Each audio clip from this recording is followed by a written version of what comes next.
પેલા સોનેરી વાળવાળા માસી પોતાના વર ઉપર નજર રાખે છે, એ તમને કોર્ટમાં જવા દેતા? મરી ગયો છું ને હું તમારે મન છો? મરી ગયો. હું તમને 1000 રૂપિયા આપું છું, મારા નામનું 12મું કરી નાખજો અને 12 બટુકોને જમાડી બી દેજો. લક્ષ્મી, એકાદ લાડવો તમે બી ખાઈ લેજો. તમારું જમવાનું પતી જશે અને મારા આત્માને શાંતિ મળી જશે.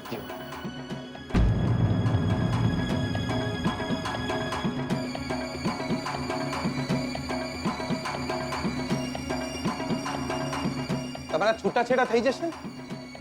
દેર હું ગિરનાર ચાલ્યો જઈશ, હિંમતનગર, નડિયાદ, કલોલ, ક્યાંય બી જતો રહીશ. યાર, મને નફરત કરવા માટે, મને ગાળો આલવા માટે આખી જિંદગી પડી છે. દિયો, મારા નામના છાજિયા લેજો. તમારે કયા છોકરા રમાડવાના છે?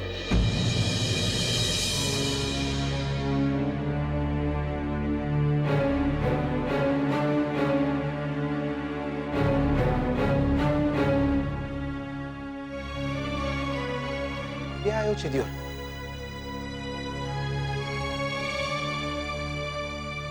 તમારા અને શોધનના છૂટાછેડા માટે એક જોરદાર આઈડિયા આવ્યો છે. શોધનીઓ અહીંયા ના હોય તો બી તમારા છૂટાછેડા થઈ જાય એના માટે એક જોરદાર રસ્તો મળ્યો છે. લક્ષ્મી, જો મારી વાત ધ્યાનથી સાંભળજો. શોધનને તમે ઓળખો છો, હું અને વકીલ કાકા ઓળખે છે, પણ જજ થોડું ઓળખે છે. એટલે લક્ષ્મી, આપણે કોર્ટમાં વિઠ્ઠલને શોધન બનાવીને લઈ જઈએ તો વિઠ્ઠલ કોર્ટમાં આવીને જજ સાહેબની સામે એમ કહેશે કે એનું નામ શોધન મહેતા છે.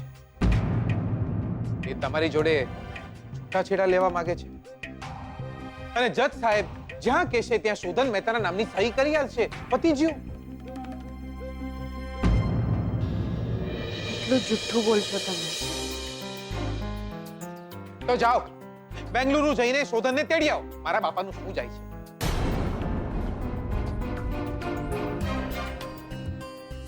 જુઓ લક્ષ્મી, આગ લાગી હોય ત્યારે કૂવો ખોદવા ના બેસાય. બાથરૂમમાં પાણી આવતું હોય ને તો બાલદી લઈને કૂદી પડવાનું હોય. જો શોધનીઓ છે અત્યારે અહીં નહીં. તમારા અને શોધનના છૂટાછેડા થવા જરૂરી છે કે નહીં? હોવા શોધનીઓ અહીંયા નહીં હોય તો તમારા છૂટાછેડા થવાના છે. સાંભળો રહો. અને તમારા છૂટાછેડા નહીં થાય તો શું થશે તમને ખબર છે? શોધન અને શ્રુતિ ભાભીના લગ્ન અટકી જશે. દાદા દાદીનું શું થશે? બંને ફેમિલી વચ્ચે શોધન એનો કચરો થશે. એ નફામાં મારી વાત માનો, વિઠ્ઠલને શોધન બનાવીને કોર્ટમાં લઈ જઈએ. આપણી પાસે એ જ એક રસ્તો છે. દિયો, આ પ્રેમ છે તમારો, પણ હવે બસ હું માત્ર તમને નફરત કરું છું. નફરત તો ના કહી શકો કદાચ, પણ હા, પ્રેમ હવે હું માત્ર શ્રુતિને કરું છું. માત્ર શ્રુતિને. કાગળિયા ગમે ત્યારે આવે, પણ એવું માનજો લક્ષ્મી કે આજથી આપણા છૂટાછેડા થઈ.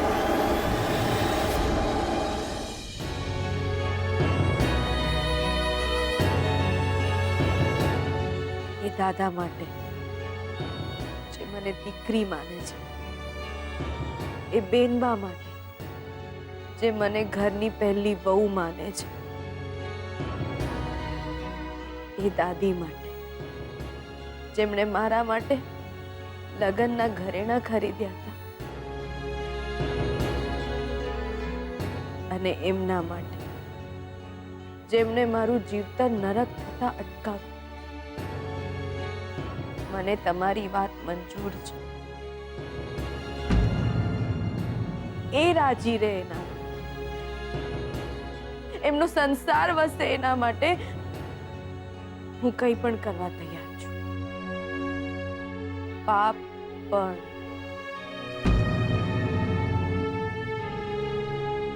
લાયા લાયા તમે તો જોરદાર.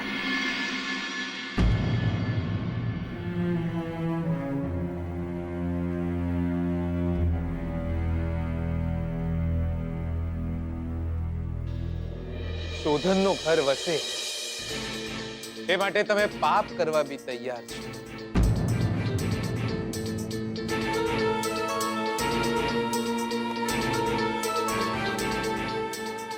શોધનનું ઘર વસે એ માટે તમે પાપ કરો તો તમે લક્ષ્મી મંગલમ સદે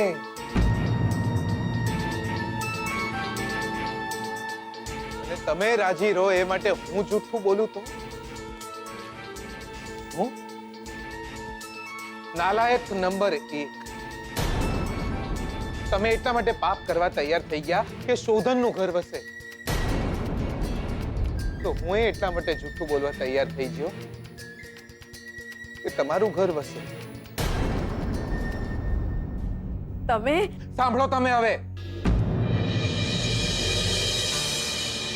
તમે જ્યારે મને જોખીને સંભળાઈ રહ્યા હતા ત્યારે હું વચ્ચે બોલ્યો હતો.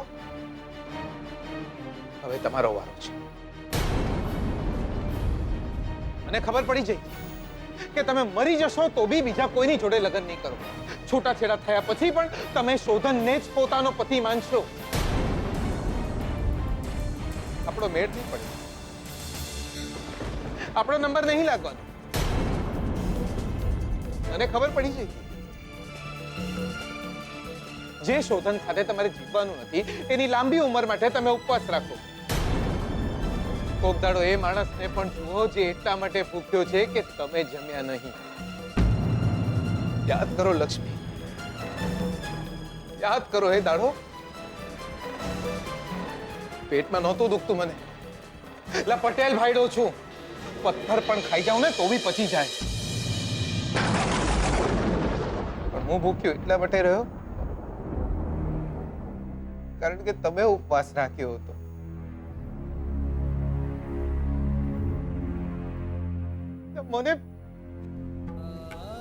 મને એમ કે તમે મારા માટે વ્રત રાખ્યો છે યાર.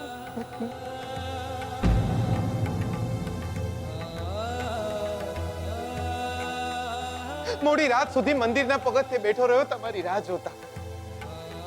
મને એમ કે હમણાં લક્ષ્મી આવશે, હમણાં લક્ષ્મી આવશે, મારું મોઢું જોઈને પોતાનો ઉપવાસ તોડશે. તમે આયા જ નહીં યાર.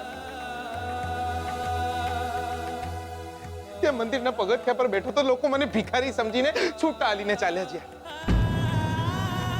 હું રાહ જોતો રહ્યો. આકાશમાં બીજનો ચાંદ પણ આવી ગયો, પણ જે ચાંદને જોઈને મારે ઉપવાસ તોડવાનો હતો એ ચાંદો આવ્યો જ નહીં મંદિરમાં. લક્ષ્મી મંદિરના આંગણે જ માણસનો ભગવાન પરથી ભરોસો ઉઠી જાય એવું દુનિયામાં પહેલી વાર બન્યું હશે.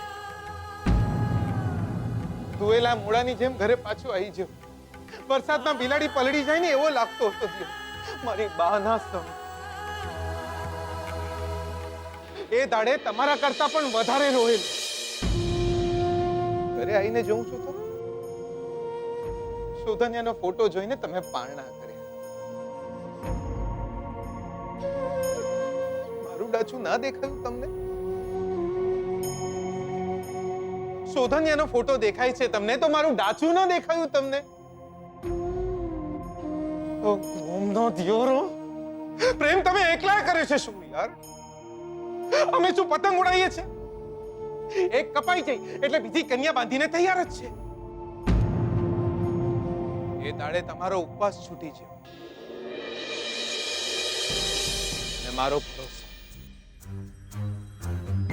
હું સમજી ગયો તો દિયોરો આપણો મેળ પડવાનો નહીં પડવાનો આપણો મેળ. એટલે જે છોકરી મારા માટે ઉપવાસ નથી રાખતી એ મારા માટે રોટલા થોડી બનાવવાની હતી. હું સમજી ગયો તો કે તમે મરી બી જશો ને તો બી મારી જોડે લગ્ન નહીં કરો. મરી જઈએ તો છૂટીએ લક્ષ્મી, પણ એમ મરાતું બી નથી ને યાર. આ ભારે કમ જીવતરને વેઢારવું પડે છે. એક એક દાડો લક્ષ્મી, એક એક દાડો મરવાના વાકે જીવવું પડે છે. મારી જેમ જખ મારીને જીવવું પડે છે. લક્ષ્મી, છોકરીની જાત છો તમે. શું છોકરીની જાત છો તમે? માણસ હાથ નહીં નાખે ને તો એ નજર નાખ્યા વગર રહેશે નહીં. બહાર જઈને જોવો દુનિયામાં. હું તો લગ્ન કરવા માંગતો હતો તમારી જોડે, ઘર હાલવા માંગતો હતો તમને તમને તમને સલામત રાખી શકું એ માટે. એટલે જૂઠું બોલીને અંગોઠો પડાઈ નાખ્યો દિયો કે મારા ને તમારા લગ્ન થઈ જાય. દિયો,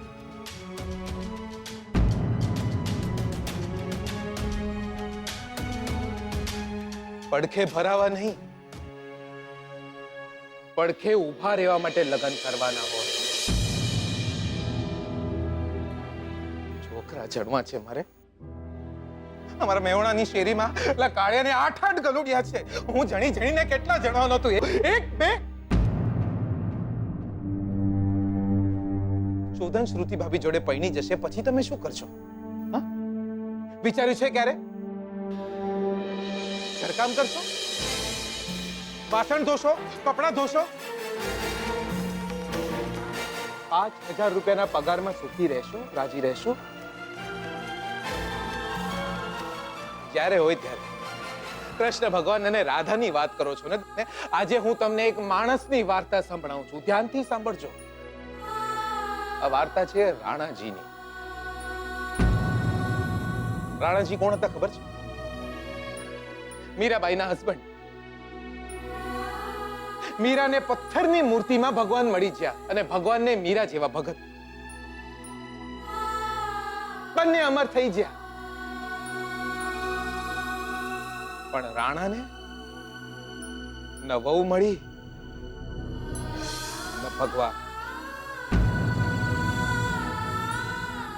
મારી એક વાત સાંભળી લેજો લક્ષ્મી. નથી હું રાણા બનવા માંગતો, નહીં હું તમને મીરા થવા દઉં. સલામત એકલા શોધનને રહેવાનું છે. આપણું શું? આપણી જિંદગીમાં દુઃખો નહીં આવવાના, તકલીફો નહીં આવવાની. આપણને જરૂર પડશે ત્યારે કયો સગો કાકો આવીને આપણી જોડે ઉભો રહેવાનો છે? તમે સલામત રહો એ માટે કયો માયનો લાલ આવીને તમારો હાથ પકડવા માટે નવરો છે મારા સિવાય? એટલે જૂઠું બોલીને કાગળિયા ઉપર તમારો અંગૂઠો પડાઈ લીધો કે આપણા લગ્ન થઈ જાય. દિયો, આ બધું મેં એટલા માટે કર્યું કે હું તમને સાચું, તમને એક ઘર આલું, તમારા માથે એક છત હોય, તમે સલામત રહો એ માટે. છોકરો જ્યારે પહેણતો હોય છે ને ત્યારે એને એક વહુ મળતી હોય છે, તો છોકરીને પણ એક છત મળતી હોય છે. એ છત આલવા માંગતો તો તમે.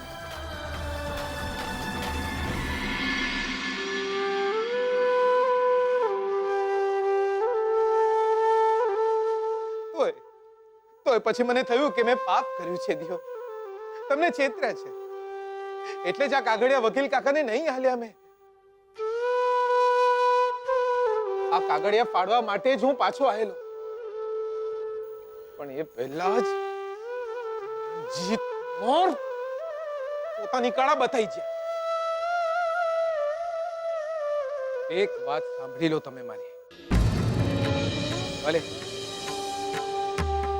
ભલે મારું ડાચું જોઈને તમારા ઉપવાસો ના છૂટવાના હોય, હું તમારો સાથ નહીં છોડું. મારી બાના જો એક દાડો એવો ના આવ્યો કે તમે સામે ચાલીને મને કહેશો ચાલ જીગલા આપણે પરણી જઈએ, તો મારું ગામ મેહોણા નહીં અને આત્મારામ પટેલ મારો બાપ નહીં.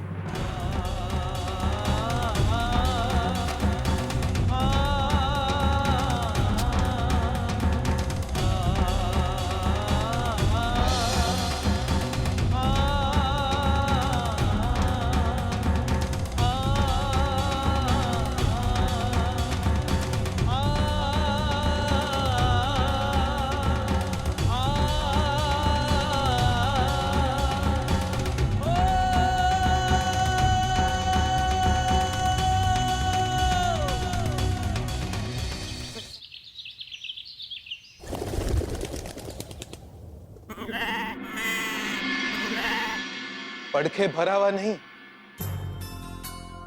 પડખે ઊભા રહેવા માટે લગ્ન કરવાના હોય. શોધન શ્રુતિ ભાભી જોડે પૈણી જશે પછી તમે શું કરશો? હા? વિચાર્યું છે ક્યારે? ઘરકામ કરશો, વાસણ ધોશો, કપડાં ધોશો? 8,000 રૂપિયાના પગારમાં સુખી રહેશો, રાજી રહેશો?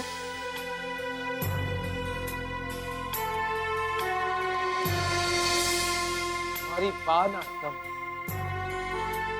જો એક દાડો એવો ના આવ્યો કે તમે સામે ચાલીને મને કહેશો ચાલ જીગલા આપણે પૈણી જઈએ, તો મારું ગામ મેહોણા નહીં અને આત્મારામ પટેલ મારો બાપ નહીં.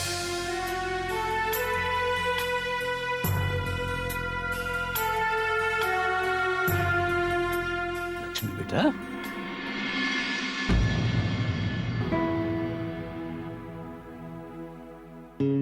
બેટા આમ ક્યાં જઈ રહી છે તું?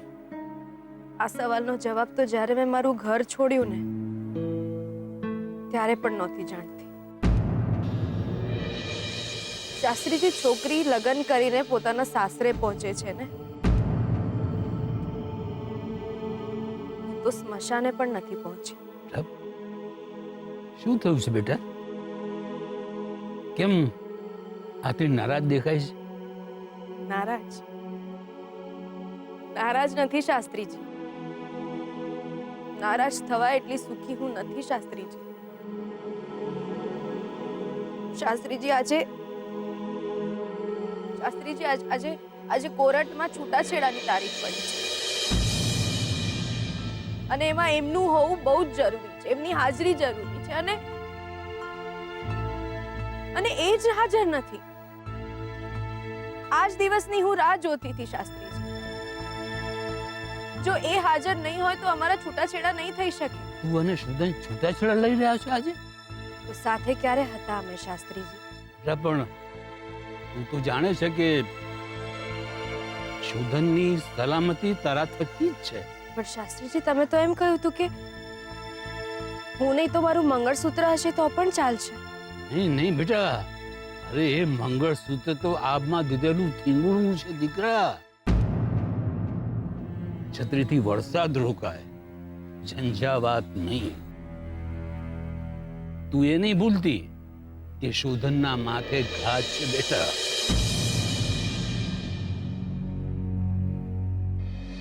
તું એ નહીં ભૂલતી કે શોધનના માથે ઘાત છે બેટા.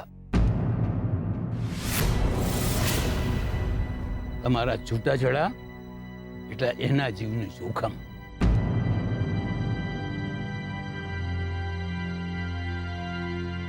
અગ્નિ પરીક્ષા પણ આવી ના હોય શાસ્ત્રીજી. એમાંય આગ કાયાને લાગે, આખે આખું જીવતર ના હોમાઈ જાય. ધરતીમાં ત્યારે સમાઈ જવાય જ્યારે ધરતી માર્ગ આપે શાસ્ત્રીજી. હું કરું તો શું કરું? ના એમની બનીને એમની સાથે રહી શકું છું અને ના અળગી થઈ શકું.